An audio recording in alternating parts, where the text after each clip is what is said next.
Hey, this is Matt Hoy, and you're watching the Break It Down Show. I love it, man. I love it. The last time you were on, we got to do something really. This is one of the things I just love about the show.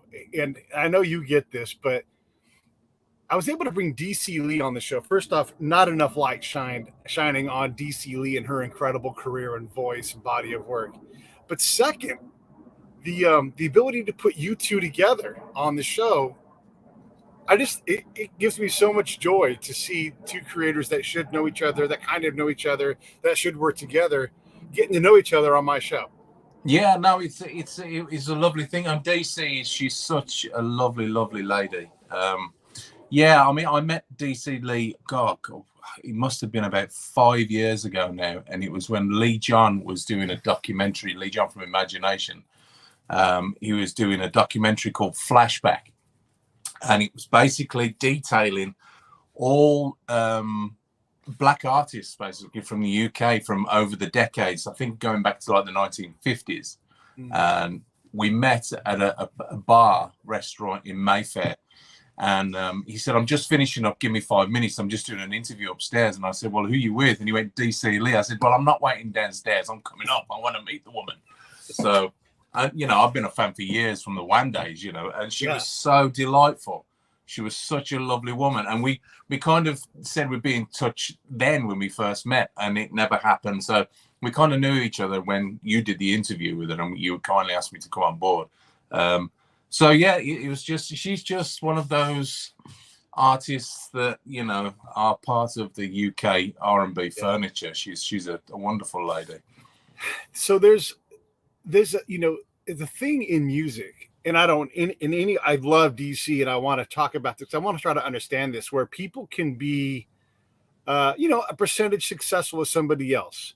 And so like can function is 80% as successful as like Earth, Wind and Fire. But that's the difference between the sun and the moon. You know, I mean, it's just so dramatic. And so DC can sing as good as anybody, you know, beautifully. She sounds a lot like Anita Baker. I think she even sang an Anita Baker song, you know. But and she's in one of the biggest bands. I'm going to talk about Wham. I'm talking about the Style Council, that, you know, anytime Paul Weller puts something out, it goes 1 or 2 on the charts, and has for decades now, right? So you can't pick something better than that as an outcome for as a career. And yet, you know, she's largely unknown outside of the UK. It's unfortunate, and I think, I tend to agree with most people when they talk about artists that are successful over periods of time. I don't genuinely think, I mean, obviously a certain amount is true that it's talent, but I think 80% of it is pure luck, and it's been in the right place at the right time. And, you know, even though, like you said, you know, she was in the Style Council, she was part of Wham, it was like, you couldn't have got 2 bigger bands from the 80s to be, you know, associated with. But I just don't think she's had that luck in a sense. And I completely agree with you. Everything about Dee C Lee, she's as good as any, you know, artist to come out of the UK, or even, you know, to touch into America if she got the chance. You know, she's, I mean, some of her songs are amazing, you know. And I don't have an answer for you, Pete. I really don't know what that is. I think it's literally luck of the draw. It's got to be down to luck, you know, because there's a lot of artists out there that are nowhere near as talented, but have just, you know, been in that right place at the right time and met the right people and been put forward, you know. Yeah. I'm going to be a little unfair here, but this is like something where like Cardi B is largely exploited for her, or sold for her sexuality and whatever else. You would never put the two in the same category in terms of actual artistic chops. And I'm not saying that Cardi B should be anything other than what she is, wonderfully successful and using her voice. But, you know, she's not the same level talent as Dee C Lee. She's just not, you know. And then there's someone who's below DC, who's out there, and they're performing, and they're, you know, playing wherever they can and doing well and backup singing, all these things. They're still making a career, and they look up at Dee and go, wow, if only, right? I mean, like, there's all these tiers where there's people that are wonderfully successful trying to figure it out and get somewhere, and it's just not. I mean, Adele takes up, and I love Adele, but she takes up so much attention in that genre that really you start to run out of what's left for almost anybody else, because she just did a live performance at at this, our observatory here in LA, in this gorgeous outdoor venue, and had celebrities coming. I mean, at some point it's like, well, I can't make any money, if I can't do that. It's hard. No, I agree. And I tend to find sometimes that there's a certain group of artists, be it male or female, that once they hit that level of fame, I think newspapers, record companies, the TV, MTV, all that kind of stuff, they have a struggle to step away from that because, like, I don't know, Ed Sheeran, Adele, Sam Smith, there's so many different artists out there. There's about 10, I would say, that have got this huge industry behind them. And they find it really hard to step away from that. And I think so much talent gets lost because all they're interested in is the top 10 of what's happening at the moment. If you go onto Spotify, and there's a thing on Spotify where it sends you suggestions that links to the kind of music that it kind of, during the algorithm, kind of picks up what you like. Right. And there's so much music on my playlist now of artists that I've never heard of, but the talent is unbelievable, and it's far better than, no disrespect to Adele, I'm sure she's a lovely woman, but right. For me, it's cruise ship money. It's cruise ship music. There's so much more talent out there, and it really annoys me. And as I say, it's not personal towards Adele. It's not personal towards Ed Sheeran, but right. There is so much young talent out there that's getting overlooked and missed because of these artists. And I'm sure they're not going to change anything because they're loving it. They're getting all the millions of dollars, but it needs to be addressed, certainly.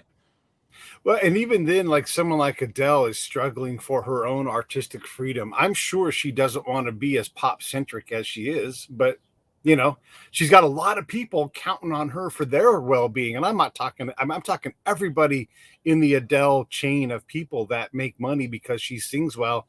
She's obligated in so many ways to sing the hits and stay pretty much down the middle. I remember reading about Willie Nelson's album. I love talking about Redheaded Stranger because he brings it into the label, and he had 100% artistic freedom at this point, right? He had earned that. And he brought in Redheaded Stranger and like, well, this is a demo, right? And he's like, nope, that's the finished product. And the label didn't know how to believe in it. It went out, it smashed, and it's one of the most well-known, most celebrated albums ever, especially for him. But he had to earn that freedom. He had to earn that next contract that allowed him to do what he wanted to do. And I'm sure Adele's in that spot too, where she's like, I love to perform. I love to write my own songs, but I really want to push it. But when you're the corporate cash cow, I don't think you're allowed to push it that much. I agree, absolutely. I absolutely agree with you. I think once you get to that level of fame, it kind of struck me George Michael was in a similar position back in the day, and obviously I know a lot about George. Yeah. But once he kind of left Wham and left Andrew Ridgeley and went on tour with the Faith Tour, things started to change. He became less the talent, more the commodity. It was like, protect bubble wrap the commodity so that can keep going out night after night, earning the millions of dollars on tour. And and he went out for 2 years straight on the Faith Tour. So I can purely understand what it is with Adele. She's in that. I mean, she doesn't even run her own Twitter, because they're too scared of her getting pissed one night and writing something that's gonna knock the shares down. Right. But that's what they've got to do. They've got to protect that woman. And I think once you get to that point, I would never want to be that big because you kind of lose your own integrity in that sense because of what you want artistically, what you can feel you can put out there, because they'll go, no, that's not right. That's not fitting the Adele bubble. You have to write something different. And I think that's where she's at. And I'm sure she'd agree after a while. I'm sure she's enjoying the status thing of it at the moment. But I think in a few years, when she's had enough of it and it's not special anymore and she wants to go in the studio and write something that's true to her, and they turn around and go, it's not really Adele though, is it? Do you know what I mean? I think that's when she's going to have a few problems. But yeah, we'll see. The other thing that's interesting in this modern time, because we don't lose artists like we used to, and they can make money so they can stay in it. I mean, we just saw the other night. Oh my God, it was the best thing. So in Orange County, we have this fantastic symphony. My symphonies, it's the Pacific Symphony, and they're so good. And so they did like a holiday show, and they had the 4 dudes from who do the Jersey Boys show on Broadway, and they take those 4 of them, they make their own company, they come to town as the Midtown Men, because they're not touring as the Four Seasons, they're not touring as the Jersey Boys, right? That's how they make their money. And they sang Christmas songs, and they did some of that classic 60s R&B. And apart from Milton, and the place was packed. It was a symphony hall, and it was packed. So many people in there. And apart from it being a little bit terrifying in terms of everybody, because they had us singing along and everything, that can be a little scary in these crazy COVID days. But I didn't stop singing, Matt. I don't know that I've stopped singing. I mean, just all the Christmas tunes, all of the great songs, they're so good at that. And then I realized that Frankie Valli, Engelbert Humperdinck, Johnny Mathis, even Tony Bennett, all still hit the road. And these guys are all either deep into their 80s or in their 90s. It's incredible that we get this. I mean, look, Sammy Hagar's 72, I think, or whatever it is. He's adorable. He's a little kid, right? Compared to Johnny Mathis. It's crazy.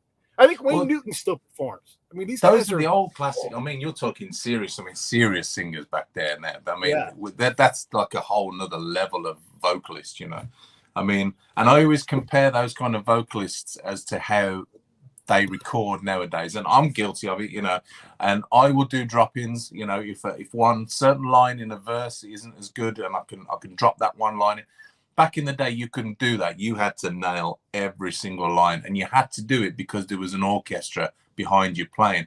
So the longer it took you to get these lines right, the more it cost the studio. So you had to be good. And man, Johnny Mathis, I mean, that's next level. I had the privilege of meeting Tony Bennett once in England when he came to do some shows, and I was invited to sit at the table with him, and he bought me a scotch on the rocks, and he would have been in his late 70s then, and he was just, certain people are what you envisage them to be. He was all that and more. He was just everything. He was amazing.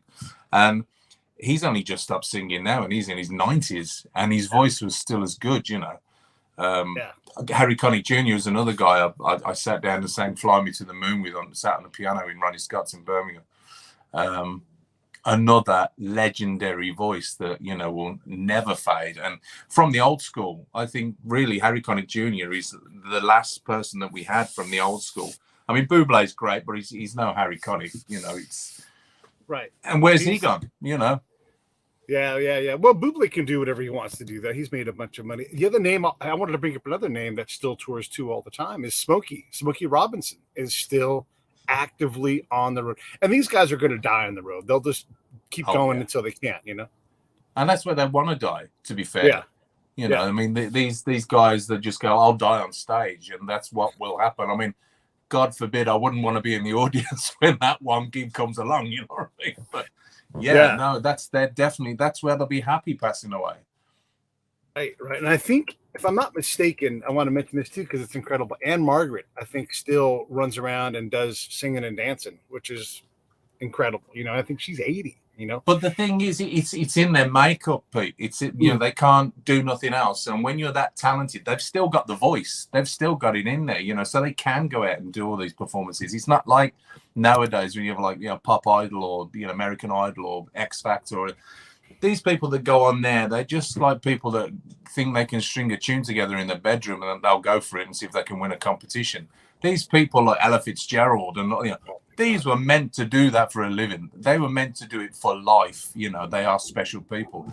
So when they get to that age, it's still in there. And that's why people still want to go and see them. Aretha Franklin, she may well have died on stage because she was still sounding as good as she did, close to the edge of the death. She was amazing.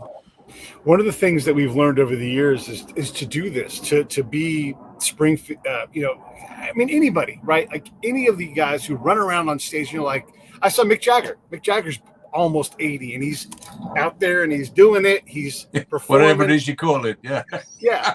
moving around, doing like his jazzercise move, and great. He's got sensible shoes on, but he's still out there performing. It's possible to have a 50, 60, 70, 80-year career. And, still, I mean, look, Tony Bennett, you need to give him some grace. His brain doesn't work as good as it used to. His diaphragm isn't as strong as it used to. Like, I remember he sang I Left My Heart in San Francisco before a Giants World Series game. And he had to walk from the dugout to the field. And that was really just too much. And I felt for him because he just didn't have enough power to do that. Elton John really can't walk anywhere, but Elton John's diaphragm is a powerhouse. He just sits there and just bellows it out. So if you put them in their controlled setting, you can do this literally. I bet we'll see someone performing live in their, into 100 years old. I mean, Betty White's about to be 100. Oh my! You can't believe that, can you, Betty White? Honest to God, I mean, what a beautiful, beautiful human being. But Dick Van Dyke will still be out there. There's all kinds of people that I think we're going to start to see people who are 100 years old playing the casinos, county fairs, wherever they can get a room. Well, that was the thing that struck me. I'm glad you said Dick Van Dyke, because you really reminded me of the latest Mary Poppins film and the role that he played in the first film when he was the head of the bank manager. He was all dressed up to be old. And in the second film, he's actually that age and he's still as nimble as he was in the first. That's right. It's astonishing, And I think you're right. Also, Dick Van Dyke was really good friends with Stan Laurel, who was a huge fan. I'm a huge fan of, and he's from that, like I said, he's like the singers, the actors, they're from that group of people that they really had to study their art. They had to be the real deal. You couldn't blag that. You had to be the real deal. And I love covering these things because it's really neat. You have had, so you leave this dream gig of working with UB40, going on the road all the time and having, a steady income. And now you're doing your own thing, and you already started doing your own thing before, but how has that transition been? I mean, you're leaving a lot of security, you're leaving a lot of memories, and we lost Astro, and that's hard and everything else too. But how has that transition been for you? I mean, to be fair, the security-wise, it wasn't as secure as you may think. There was a lot of shows put together where they were close together and that you would earn quite, a decent wage from that. But then there would be periods where there wasn't anything. So it kind of balanced itself out. Leaving something that you were part of for nearly 12 years, or kind of being forced out of it and not expecting it, that was hard. That was hard to do because, like anything, once you're in that position and you're comfortable and you know your job, and I don't so much you kind of sit on your laurels and sit back and just kind of let things go. But I was comfortable and I was happy to let things move at the time. And I think in hindsight, even though at the time I was upset by it and it was a shock, I think it's done me the world of good because it's kind of given me a kick up the backside to make me realize what I should be doing. And, I'm foremost a songwriter and a singer. And I was being lazy, just standing in the background, singing backing vocals for Ali Campbell and UB40. The one thing that has shocked me this year more than anything than leaving was Astro passing, because Astro was just pure jokes from, morning till night. And he was one of the nicest guys. Obviously, we had crosswords, the same as anybody does over the amount of time you've been on the road together. It's like being away with your family. But Astro was never... he never had really an agenda over anything. Astro was just living life, and he was pure jokes from morning till night. And he will be sorely missed. For me, Astro is, whenever I think of UB40, before I ever was part of it, or when I thought of UB40, it was always Astro I thought of, in the dreadlocks and the energy, and and there's been a beautiful mural painted in a part of Birmingham in the city. Of Astro graffiti, and it's absolutely stunning, and he deserves nothing less. He was a legend, and he'll be sorely missed. Yeah, for sure. And you almost, it's always unfortunate that we spread so much love about Astro or my brother who passed away in October, and we try to. Yeah, and I'm so sorry to hear about that, Pete. That's awful. I know, and it's been super hard, and I'm trying to write as much as I can about him because, normally when you die, you get 150 words. If you're Astro, you maybe get 500 words written about you. But your impact is so powerful, and I'm trying to also remember to like tell people like Matt Hoy, oh my God, like I love what you do, I love your songs. Every time I push play on anything that you write, I want to hear the next song and the next song and the next song. Oh, bless you. So yeah, rest easy, Astro, and man, I wish I would have bugged you earlier to go, hey, I'm gonna get Astro on the show. So yeah, this is one of the things as we lose these people, Percy Sledge and all these people that I'm like, damn it. I should have asked that person to be on the show. Yeah. Even if they say no, who's having Percy Sledge on a show? I mean, there's so many people like Dee that deserve to be on and to be loved upon because you guys are all doing something really magical. I mean, I love your voice. I love your words. I love your passion. There's just so much greatness in what you do, Matt. Man, just thank you for doing it. You're going to start me off in a minute.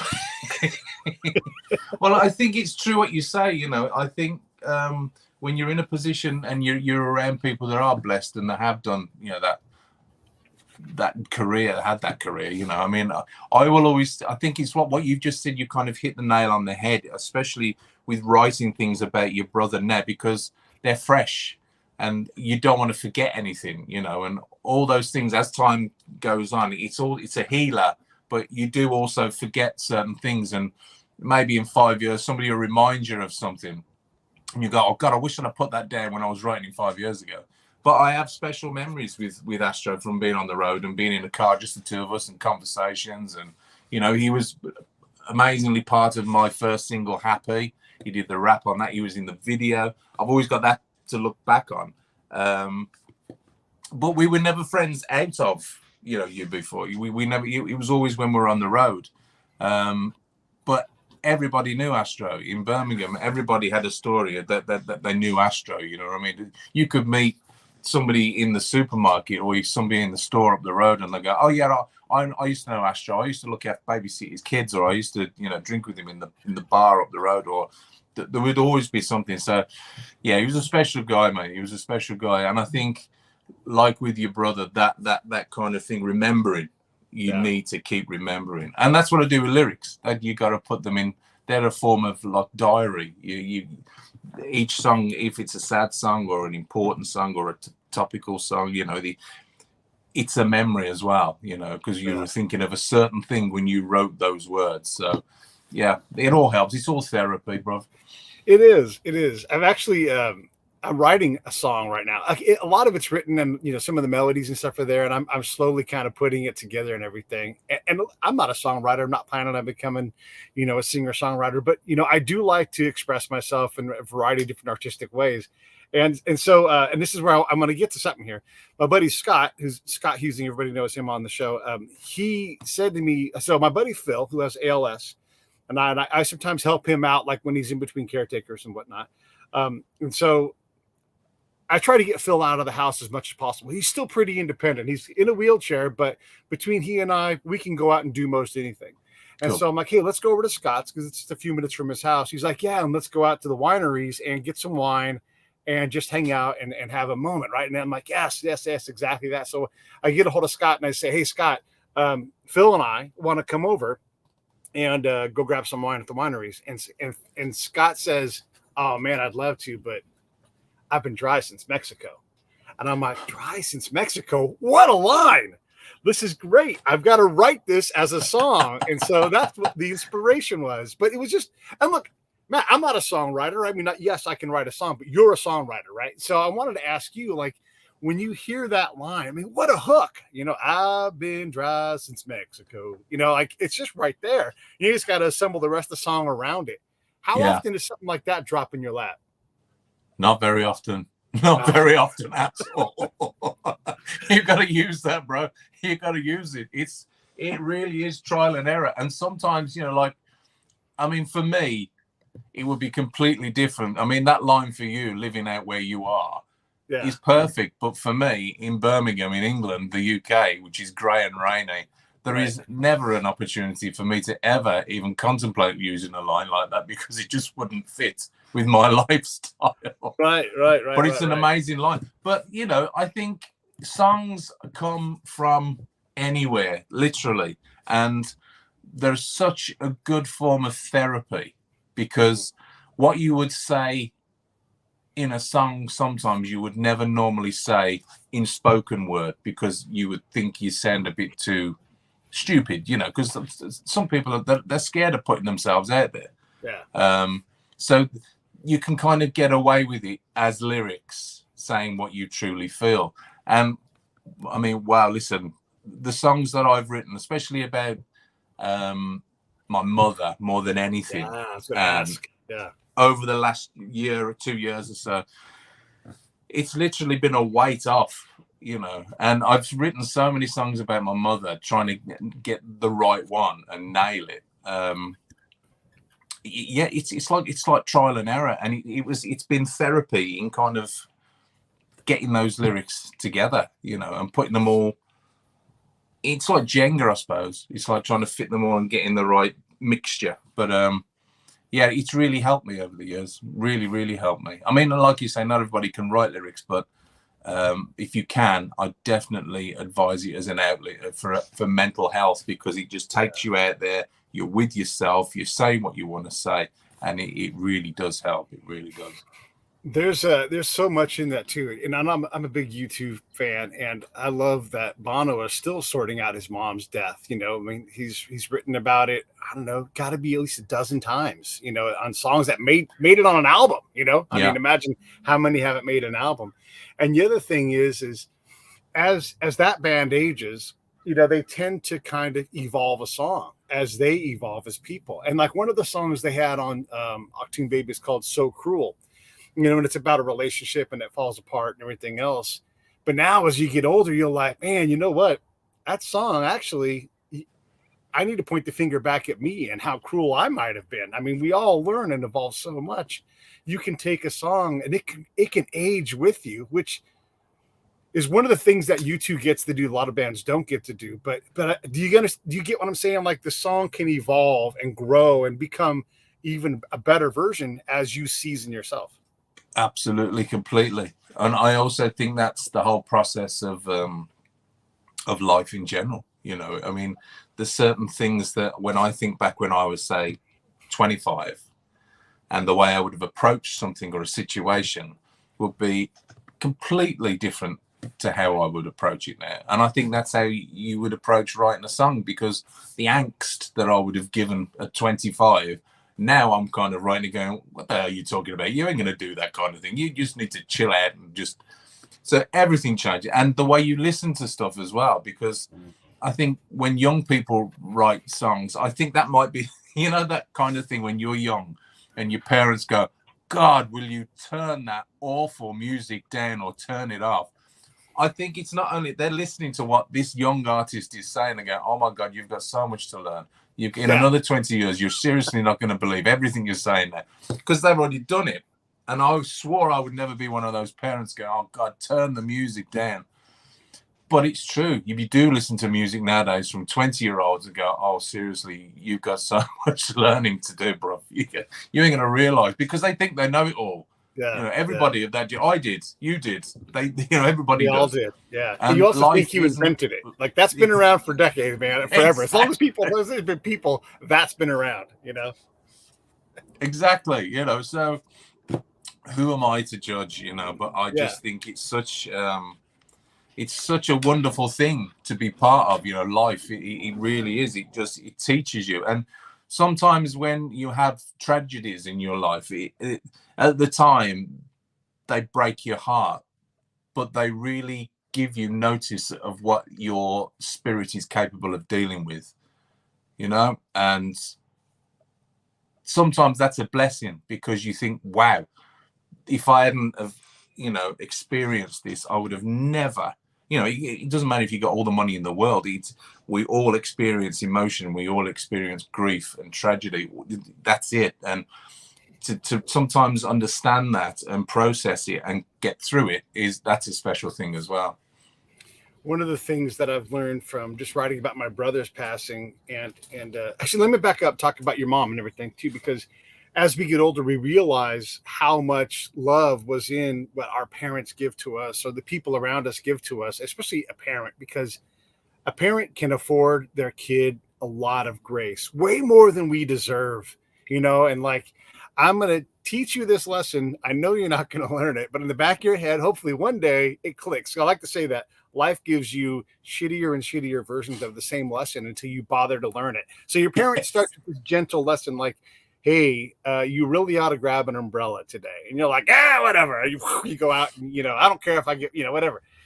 And parents are just, they have so much, they're like, you'll get there. You're such an asshole right now, but I love them no matter what. I mean, how many parents have the conversation where they're just like, oh, my kid, I'm lucky. My kid has been fantastic. There's been a couple times when, we've had to have talks and everything, but for the most part, she's just been great. But I'm completely by luck, and certainly not. It's all credit goes to her mom, because she did all the raising. I was gone all the time.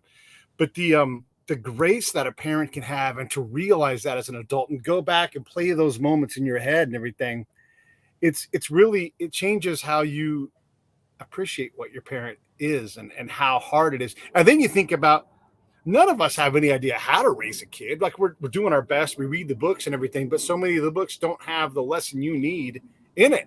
And then you realize, man, I don't know what I'm doing. How the hell do they know what they were doing? Oh my God. All of these things are only visible from decades.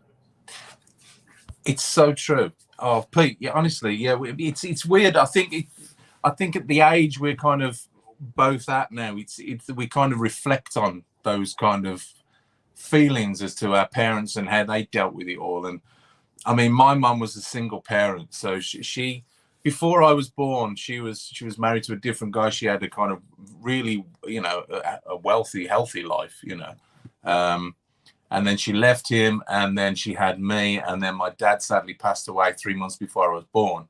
So she was kind of thrown into being a single parent and not really having a lot of money either, right. so struggling. And for me, I never kind of acknowledged that as a child growing up, because it never bothered me. I didn't know any different. This was just life. I never wanted for anything. I was always loved unconditionally. I was spoiled, even though she had hardly any money, And as I've grown up as a parent now, obviously financially a lot better off than my mother was back in the day, realizing the struggle and realizing how tough and strong and just of another level. She was like a superhero to deal with all that on her own back in the day. And I've got, my other half, Paula, I've got 2 kids, I've got a nice house, I've got a car. She never had any of that. And for me at the time, I didn't even realize it, So it's the lessons I'm learning now about how she did things, thinking, my God, I mean, I already loved her and respected her. And she was like the sunshine to me anyway. But realizing this as I'm getting older and wiser, it's incredible. She was an incredible woman. And I think that's the thing, Pete. I think where Bono keeps having to write more songs about his parents is because you realize and understand more things about them as time goes on. It blows me away what she used to do, Yeah. And then I wanted to get back into, like, when you take the time to write something, me about my brother passing or whatever it is, or you sing a song, or taking that next step, or even 2 or 3 steps above what the standard person does. When my brother died, I also found my birth father and a whole new set of siblings, and we're all just getting along. And wow. And I had this mutual grief and joy process that were both spinning with same outcomes, where you're just like, all the same emotions, but from a different point of view. And it was incredible. And so many people reached out, obviously to express condolences, but also to identify, or to say, I had the same thing happen, and this is what I experienced. And you give them this outlet where either they can identify or express, how they were feeling in a similar situation. And I didn't you don't think about that. Yeah, you can cognate it and everything, but you don't realize how powerful it is when you really hit the nail on the head and you move someone emotionally, and they go, you know what? I'm so glad you wrote that. This is the reason why, I want to say that, to whatever that is, whether joy comes out or, whatever it is. taking that pen, writing those words, it has an I impact think, that you yeah. can't account for. Yeah, it's kind of. I think it depends on where you are within your grief. Okay. I mean, at the beginning, I really struggled to write anything because I was too. I suppose my brain was in turmoil. I didn't know what I wanted to say, and whatever I thought of, I kind of classed as not being good enough. And it's really weird. And I think when you're in grief as a person, and I'm sure you're going through this as well. You kind of have feelings where you think, am I right to be feeling this, or am I right to be thinking that? And you need certain people around you for support to go, no, you're cool. No, you're okay. You're not going mad. You know, that's normal grief, you know. Yeah. And I think it's the same with songwriting. You kind of have to give yourself a break and kind of say, well, we're here with it now. Let's sharing moments with you, which was off my first album. That for me was all I wanted to say to my mum was, I hope I'm doing you proud, basically.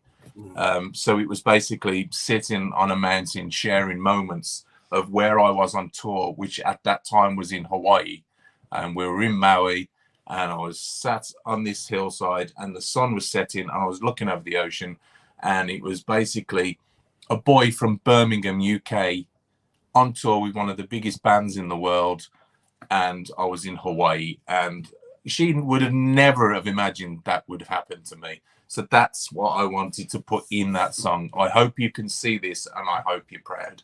And that's where I was with that. When you go to the next one, you know, it's like time moves on, you get older, there's other things you want to say. So I'm sure there's going to be plenty more about my mom in the future, but more about understanding who she was than me as a child grieving, if you know what I mean. I do. I'm over here trying to get the link to your website. Everybody should go check out matthoyofficial.co.uk. Or go to Spotify and type in Matt Hoy and click on Happy and just let it roll, because it's all going to be good. You've got the new stuff out. You're up for a couple of Grammys, and I want to get into your music in a second here, but I wanted to ask do you know CC, what's his name, Cornell Carter? He's often on the Heritage charts in the UK. No, I don't think so. The name doesn't ring a bell. I'll have to introduce you guys. You know, he's found a lot of success in the UK. I mean, getting on a chart, any chart, is incredible. And he sings, soul and R&B, and just and he's I guess when I first met him, and he's been on the show, he was the kind of guy that had the corporate gigs. They could sing any song, song, Earth, Wind and Fire, Van Halen, anything in between. And he would get paid a lot of money to do that. And he was just working and putting out new music. And it's so incredibly beautiful. The Heritage chart and all these other areas where these, we'll just call them like the non like top 100 charts. There's so much money in those things. We often lose sight of what it means to hit anywhere on a chart. I mean, to hit anywhere, back a top 100 anywhere on any chart means you've done something that a lot of people have paid attention to. Absolutely. I mean, I also think with the Heritage chart, what's wonderful about it is that a lot of the artists that are from like back in the 80s and 90s that were huge.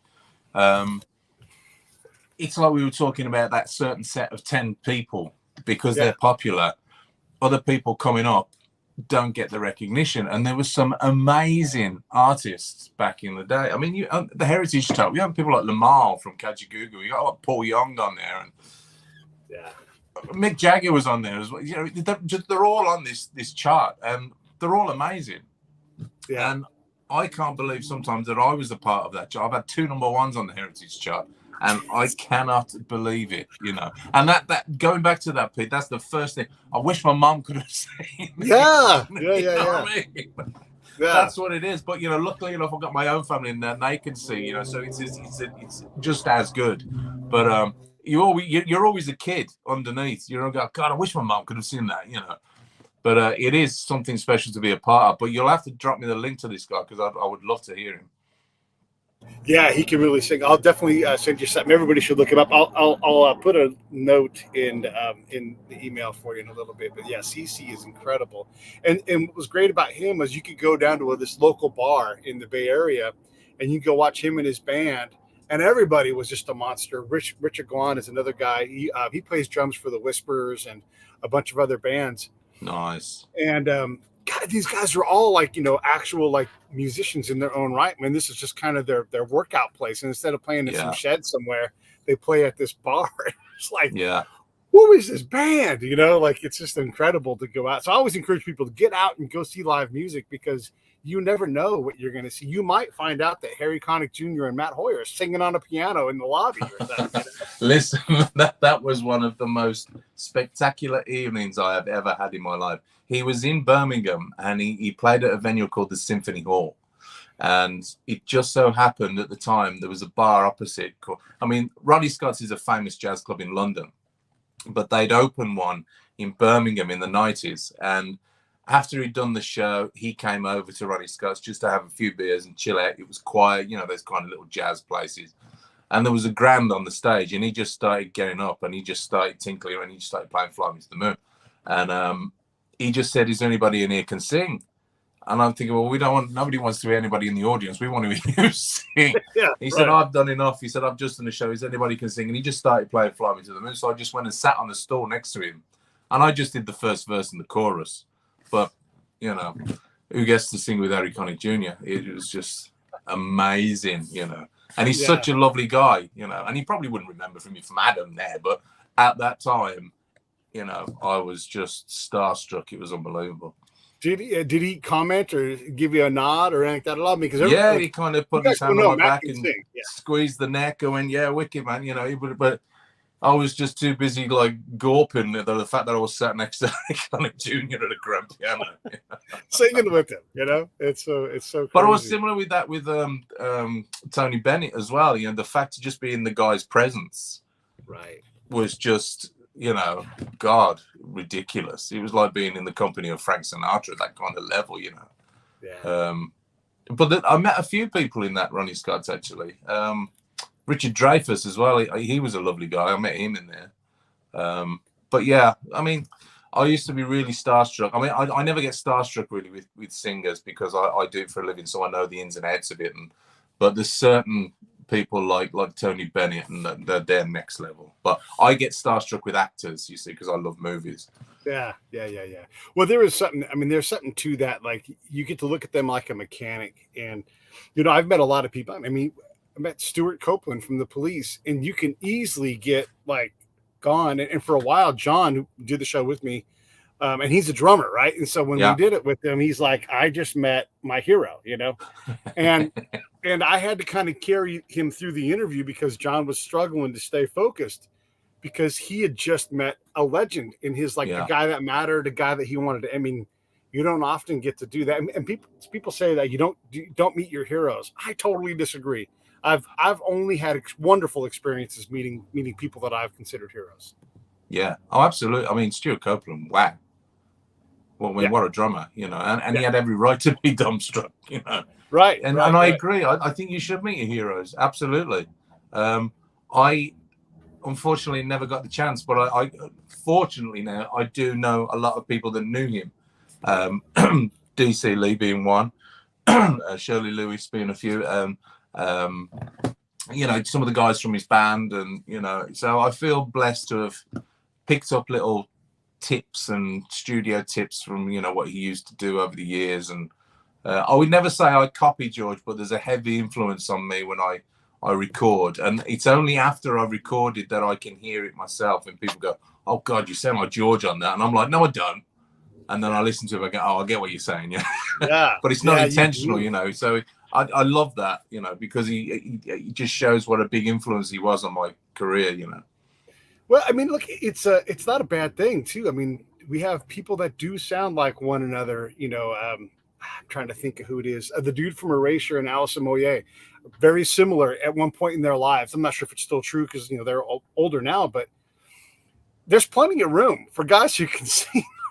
Were they actually part of the same band? Wasn't it? It was the guy who played the keys. I can't remember his name now. Because they were Yazoo. Yeah. They were Yazoo, and then he left Alison Moyet with Yazoo, and then started Erasure. Yeah. So it's the same. Go ahead. No, go on. It's the same band, just different singers. So they've got to have the same vibe, you know. Yeah. Well, and the other thing is how incredible is Erasure? I mean, they think they've put out 17 albums or 16 albums now, and every album has a song. You're like, oh, I know this song, and it's fantastic. You know, they just really, really. It was Vince Clarke. I've Vince remembered. Clarke. Vince Clarke was the keyboard player, and Andy Bell is the singer. That's right. That's right. Yeah. But yeah, I mean, God, Erasure were one of the bands that. I mean, this is another thing that we share, Pete, that the kids nowadays never got the joy of doing, which was going to record stores and actually buying a piece of art. Yeah. You know, and they were one of the bands that I used to go in and get the in sleeves in and the plastic covers and all that kind of stuff. And Blue Savannah was one of their earliest. I think it was off their second album. Yeah, Andy Bell's just one of the greatest pop singers, and still is. You know, what I mean? And still is, and still tours. And I would love to get him. I actually want to get him on the show, but you know, that's another band where you don't realize just how incredibly successful they were until you start to stack up all the years that they've done it, and their audience, boy, they love that band. I watch. It's like Kesha's audience; they are bananas for Kesha. They are bananas for Erasure. And when you go, I mean, if you have the chance and you would all like Erasure, go see them live because you're just going to love it. It's not that the show was incredible. This is the music and the vibe. It just takes you away, you know?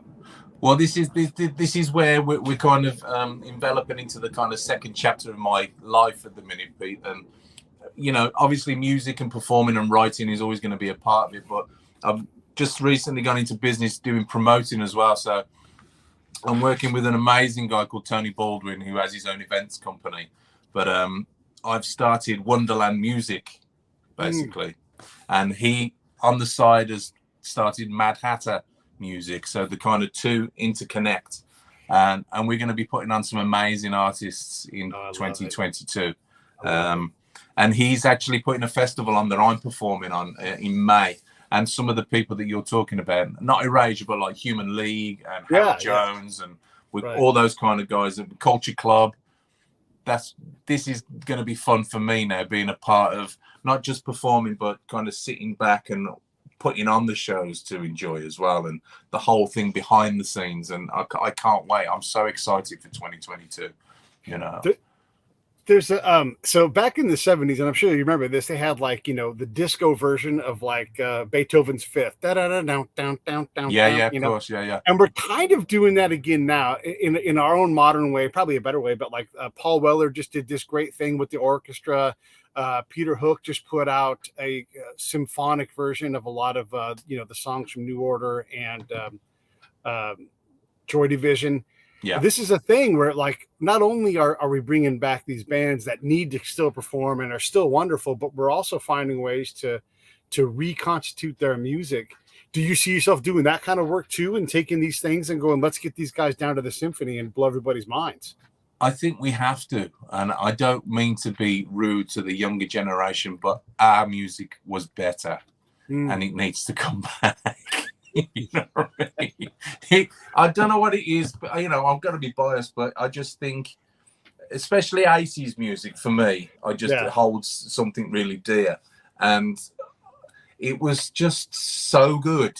It was songs. They were songs that were sung. The lyrics meant stuff. That there were stories. They just, you know, and there were so many different styles of music that just all enveloped and overlapped each other, like the electric and the synth went into the rock and the punk and, you know, with the reggae and the ska, it just all kind of mishmashed up in the 80s and the late 80s.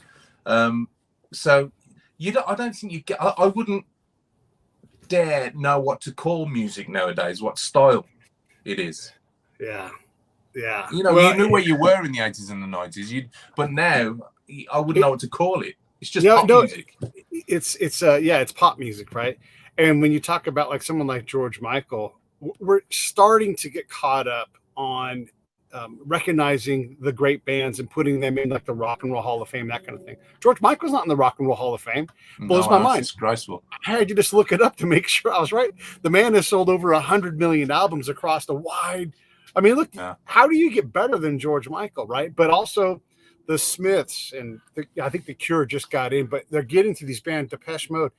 these are, and I'm just picking one lane of the 80s bands that haven't like almost been ignored. You're right. There's so much of it. And because it is good music at the core, you can do things like throw a symphony behind it. And what I looked about that Paul Weller thing was in walks, Boy George to sing a song, but also in walks Celeste. So you've got this young female artist, soul singer coming in and singing, and you got Boy George, like everything in between. And it's just a fantastic way to reconstitute this music into something even more beautiful than before. It is, yeah. I completely agree, and that's the influence. I think, like, well, you were talking about Boy George there, and then you kind of can go back again where David Bowie influenced Boy George. It's always that, I can't see anything that influences people nowadays. And we were talking about the Rock and Roll Hall of Fame. I was talking to Ali a few years ago, and UB40 were I think it was the fourth biggest band to ever come out of the UK. Right. The fourth biggest ever. I mean, their last, I think their Promises and Promises and Lies tour was so huge it funded the Spice Girls' first tour. Wow. That's basically how big that was. But they're not in the Rock and Roll Hall of Fame either. They should definitely be in there. From what they sold record-wise, I don't think you could even achieve that nowadays, and there's people in there like Ed Sheeran. I think he's in there, but I would hasten to say UB40 have got a better track record than Ed Sheeran. Just saying, Yeah. I mean, look, Ed Sheeran's great. I don't know if he's in the hall or not, but he definitely gets a lot of attention right now. I'm not sure. We're going to have him on in a few weeks. Bruce Dickinson. I'm not sure that Iron Maiden is in the Rock and Roll Hall of Fame. No, don't say that. Well, it could be. I could be wrong, but they've sold over 100 million albums, and they certainly deserve it. But it's, I guess the point. I don't want to get too old manish and angry and everything, and I do want to talk about some of your music now. You have to have a moan now and again. I know. But, and we're getting there, right? We're covering these things, but it is fantastic that you can collaborate and you can reimagine. I mean, you legitimately. I mean, I could easily see. Look, I just watched Graham Norton, and I saw that Pluth kid, I'm an old man, and Elton John singing a duet Pluth, that they did during, and it was wonderful. I could easily see you and Celeste doing a duet on Graham Norton, then within the next year, because you put something else out that's incredible. Because your songs are, look, man, if no one's told you, your songs are fantastic, and they even if you don't get the Grammy or the nomination this time, that's coming because your music is so good. You're so crystal clear when you sing, and you pack emotion into it. I just can't say enough great things about what you're doing right now. Well, you're so kind, Pete. Thank you, man. I really do appreciate it. Well, listen, even if it doesn't happen for me, I'm writing for other people. But yeah, I don't know. I mean, a lot of people tend to, who would you like to do a duet with? Who would you like to collab with and everything? I don't think it ever works out when you have somebody planned in your mind. I think those sessions where they just happen, spur of the moment stuff, I think those are the best. I mean, Aaron, when I was doing Wonderland, myself and James were in the studio, and we've kind of done all these different tracks that were kind of not so much politically based, but they definitely had a strong message behind them. And we both sat there, and he said, "Look, bro," he said, we seriously need to make a baby maker within this album because we need to sex things up just a little bit, Yeah. And I've always wanted to write a track that was like, the old Marvin Gaye and Roberta Flack and all that the romantic 70s duets like Lionel Richie and Diana Ross. So he played me this blacking track that he got was drums and bass with this little keyboard liner. And I went, oh my God, we've got to do, this is the baby make, And I wanted to do that 70s thing with it, with the sitars and the kind of, if you could see a picture that was from the 70s in the sepia tone, kind of turn that into a sound. That's what I wanted to do. And Aaron, I told him I need to do a duet with a girl on this, and she needs to sound like that. And he just went, I've got the perfect girl, and that's Desi Delura. And as soon as she sang on it, oh sweet Lord, it was just meant to be, And I don't think if I'd have in the last 6 months kind of planned this song, I don't think it would have worked out as well. I think it's that spur of the moment, do you know this? Could you think of that? Do you know somebody who can? When it happens like that, they're always the best songs because it's so primal, if you know what I mean. When it's planned out, it's like, you know, when you're going to go out with the boys for a drink and you're going to plan the night ahead. It's never as good as you think it's going to be. But when somebody just turns up on your door on Friday and knocks and goes, come on, let's go out. That's always the best night ever. That's what it's like with music sometimes. You know, you just have to go on the spur of it and just work with it and see where it goes. You know? So not too much design, but a willingness to accept a good idea when it hits you. Oh, yeah. You know, I mean, I don't think you could ever say that, you know, because, you know, I'm a great songwriter, this is how it's going to go, and James could go, well, I do the rhythm, but I just think that it's like organic.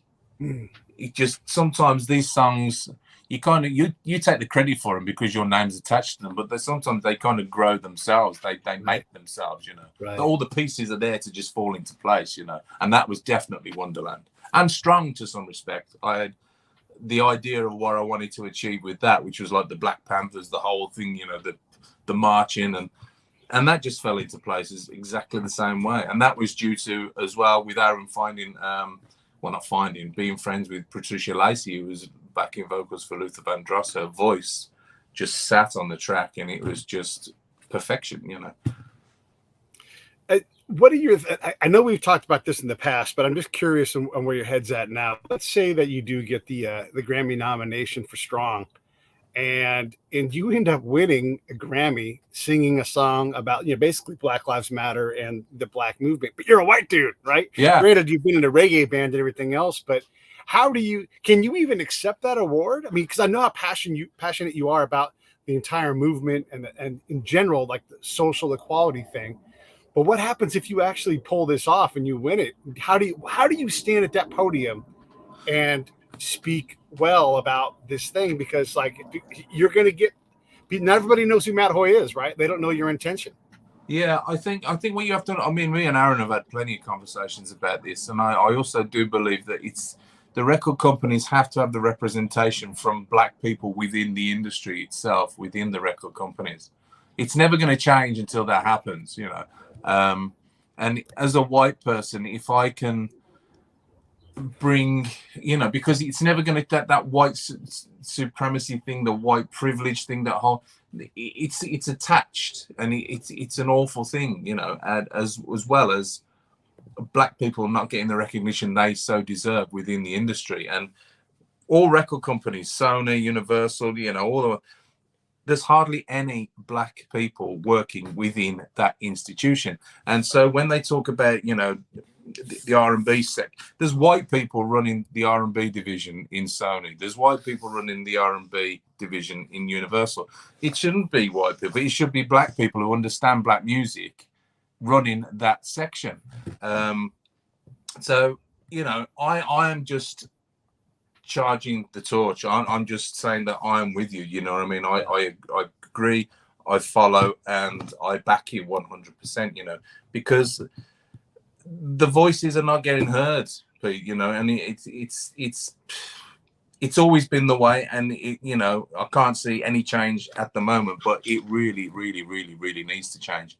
So if any Black person out there thinks that I'm just singing Black music because I can, that is seriously not the case. You know, yeah. I'm on a plight as well as you guys, and you know, obviously I'm not in the same position because I am white, and I acknowledge that, but it can still give me the position to understand that it's not right. You know. Yeah, and just listen to what you talk about and sing about for 5 minutes, and then you'll understand the genuine nature. And you're right. One of our friends of the show, and he's such a great dude. His name's Hilliard Guess. He writes movies and he does screenplays. And we talked about this, and he helps me understand, like, what does this look like? He's like, I'm a Black guy and I live in a white world, so I can do the white things, but you can't be in my world because you're in your world. And I'm like, exactly. Oh, that makes sense. And he's like, when you go to the places and you're pitching an idea for a movie, he's like, there's not a Black person sitting across that can greenlight my project. There might be a Black person sitting over there, but they don't have any decision authority. And he's like, that's what has to change. Just the other day, we talked about this, how you're seeing more different faces, less white faces in commercials and on billboards. He's like, yeah, that's not really thanks. But what we're really talking about is in that corporate tower. how do we get more inclusive? How do we get more representative of that? And it's not just like urban music, as they call it, or that's the urban section or the R&B section. Do these people not think that black people listen to classical music? Right. It's like why don't they accept black people into the classical department of the record company? It's outrageous, really. The whole thing is like, well, because you're black, well, you must be R&B. Yeah. Really? Come on. Are we still at that stage, in the 21st century? Really? Can we not just like move on and just acknowledge the fact that some of the best musicians in the world of all time are black musicians? Yeah. Seriously. I mean, for God's sake, look at Prince. I mean, you're going to get me swearing in a minute, but, it just winds me that, God, it really does, that these people are so up their own arses that they cannot see the wood from the trees, and it drives me mad. Well, I think Prince is a great example of someone who was the best version of us because he blurred all the lines, like you could be anybody, anything. Sly Stone did this as well. And by design, he's like, I'm going to get just a bunch of different people. I'm not the only one that's going to sing lead, and we're just going to all get together. And I think that's the best version of us. We've got to work to get there, and I think we will. But yeah, when Prince has a good idea as a record label, you just go, yep. Yeah. Just let him do it. Exactly. And it doesn't matter because he was otherworldly with his talent. I agree. And I think Michael Jackson was as well. There's so many out there. I think it's so underrated, black music, because you have R&B. I mean, nearly every musical genre, basically. I mean, I don't know that much about classical music, but nearly every other musical genre, if you go back far enough, it's black people. It's always black people that come up with that. Country and western, R&B, jazz music, blues music. It's all about emotion. It's all about hardship. It's all about living a life. A life that some of us that are, privileged in a way don't have to put up with. And that's where those beautiful lyrics and beautiful songs and chords come from sometimes, from hardship, unfortunately. But it needs to be acknowledged that, times need to change, really. I have to say out loud these words, and I don't know if you know him, but Chris Thomas King is one of the most successful blues musicians in the world right now, and that's saying something, but it also says something that we don't all know who he is. He played Tommy Johnson at the Crossroads in Oh Brother Where Art Thou. Oh, okay. And he's a legit blues musician and and an actor, and he's written history of the blues. And let me tell you something, even that is polluted by the industry and people that wanted the blues to be this primitive slave-driven music. And he's like, no, it comes from New Orleans. And you can see it when he writes the history. You're like, oh my God, like things like what about jazz? Like jazz is the blues. People that were blues musicians called it jazz also. Like you have to understand the whole thing. And there's an actual history. It's not the history that we were given. Yeah. And it's not this down and out kind of music. He's like, here's what happened. People would come down the Mississippi to New Orleans. They get paid. What do you want to do when you get paid? You've been on a boat for a month and a half. You want to go party. And so you come out and we would play music, and you would go to, barrel houses and all these different places. And that's where the blues was born. Yeah. It is like anything in the Mississippi Delta. There was cougars and bears out there. It wasn't people playing music. And so you have this whole new way of looking at the history of music, and you see how much of a corrupting influence being wrong can be, and trying to monetize something. And look, monetizing something off the back of a wonderful artist. That's what the industry does. And it doesn't matter what color you are, you're going to get exploited. You might get exploited by your own, it happens all the time, by your own best friend, and you make it. It's a very exploitative thing. But when Chris writes this book, it's just so incredible to hear him talk about not only the history of the blues, but the history of black people in New Orleans and free people. And even this guy, and he's got this long French name, but he's colloquially known as the Black Mozart. And he's not, he's his own dude. And this is part of the problem too. He's not Black Mozart, he's this guy. And he was not only did he do incredible work with music, he was one of the world's best sword fighters, like a fencer back then. And he became a knight in France. So you have all these, and like, who is this guy? No one's even heard of him. And it's incredible what's out there if we open our eyes long enough and be open to a different version of history that we're thought of, than that we think we know about. I completely agree. And I go back to what you were talking about with the exploitation thing as well. People, when they're exploited, it's the money. It's always money that, you know, and going back to what you said about the crossroads, you know, it's like, are you prepared to sell your soul? You know, that whole thing, it's all to do with the kahunas, the money, you know, not the kahunas. What's the other one? Kahunas are in Hawaii. Cojones are there we go. Or huevos. You can just say the eggs, the huevos. Look, I don't want to take any more of your time. It's always wonderful. I always want to have you on the show. What I do want to know is, when are we going to get you back in America so I can come see you sing live again? Well, this is the thing. I mean, obviously, like, you know, Pete, the last 2 years we've just been God, you know, who knows what's going to happen. I think, fingers crossed, things are starting to kind of, in the UK anyway, kind of sort themselves out. And there's kind of a bit of a rhetoric going on that things are kind of being put in place and normal life may kind of kick back into action at some point. But listen, as soon as I can get out there, you know how much I love it out there in the States. It's just like, I adore America, you know, and not being able to get out there and just see just the beauty of it and the people, you know, I miss it, you know. So as soon as I can get out there, I'll be out there, you know. I love it. I love it. Well, if I can do anything to help you, I'll drive around in a van with you. I don't care. I just want to get you out. We need to get the Scooby van. Was it the Scooby-Doo van? Exactly right. And then can we spend just a minute or two just throwing some love at Wes, maybe, because that's why we met. And I know you love Wes. I love Wes, but let's just talk about Wes for a minute. Well, listen, I've got to tell you about Wes, actually, and I'm glad you brought that up, because Wes has done a dub version of Wonderland off the album. Now, what? Yeah, exactly. And he's in Belgium at the moment, and he's the biggest recording studio in the world is in Belgium. And Wes has been in there he's been out there for about over a week now, but he's been in the studio training on a new system they have got, which is called 3D music. It's like submersive sound. And I don't know if it's to compete with Dolby or anything, but it's along those kind of lines. But it's a new thing they've invented, and it's basically where you would wear the goggles with I forget what they call it, but it's like that with headphones. Basically, you feel that there's music coming from underneath you, coming from out the sky, coming from behind you, into your face. And he's been doing that out in Belgium for the last 3 or 4 days. And he's a legend. He really is a legend. And my music would in no way sound as good as he does without those boys' ears. They are worth a fortune. And he hears things that are just incredible. He really does. I mean, the effect, well, not so much the effects, the equipment he uses to draw out what he hears even I don't know he's in there. He pulls that out, and it's absolutely incredible. And he really is just a talent beyond his years. He knows stuff that, I mean, I don't even know how he knows things. He's like a doctor of sound. It's ridiculous. Yeah.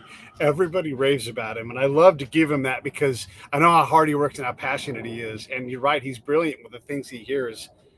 When Wes gives you a suggestion, is it automatic yes? Do you just go ahead and do it? Yeah.